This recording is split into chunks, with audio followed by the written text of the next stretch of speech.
Hello,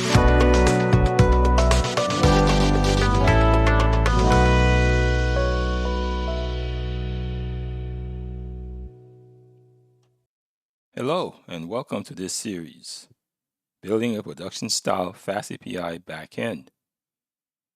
In this first episode, we're not writing code, we're defining the architecture.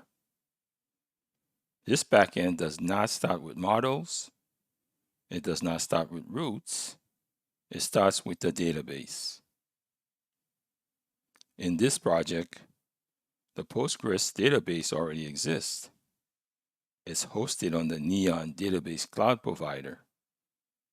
The schema is defined, the relationships are intentional, constraints are in place, and business logic lives close to the data. The API layer we are defining here will be built around that reality. If you are interested in how this database was designed, the schema decisions, indexing strategy, constraints, and structure, there is a separate Postgres database series in this channel where we build it from scratch. That series explains the foundation. Although recommended, it is not required for this series. This one stands on its own. Now let's take a look at our layered architecture diagram. At our foundation, we have PostgreSQL. Data persists here. Constraints are enforced here. Business rules execute here. In the middle is a modern, high-performance Python web framework for building APIs called FastAPI. This layer does not contain business logic. It exposes database capabilities through HTTP. And at the boundary is the front end, a client application. It could be Angular, React, or any consumer, which interacts only with the API layer. In a future series, we'll build a React application that consumes this API. Each layer here has its own responsibility. Now let's take a look at our architectural principle. Postgres defines and FastAPI exposes. Architecture is about deciding where logic belongs.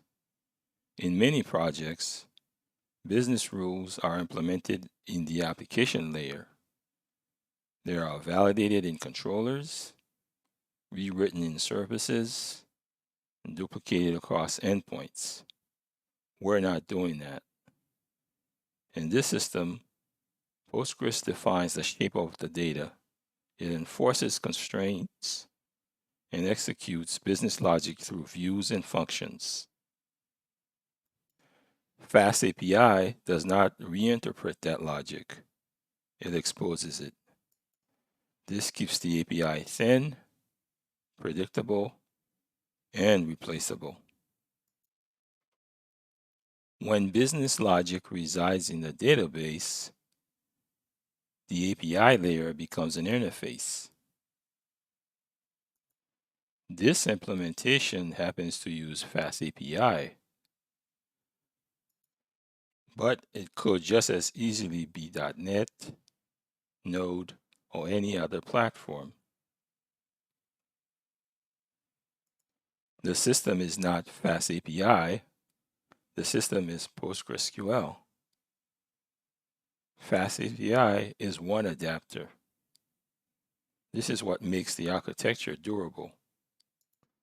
Our architecture is now defined. In the next episode, we will implement the API layer. We will initialize the project in Visual Studio Code, establish the repository structure, and set up a production-style FastAPI environment. If this approach to backend design resonates with you, consider subscribing to follow the full build. I'll see you in the next episode.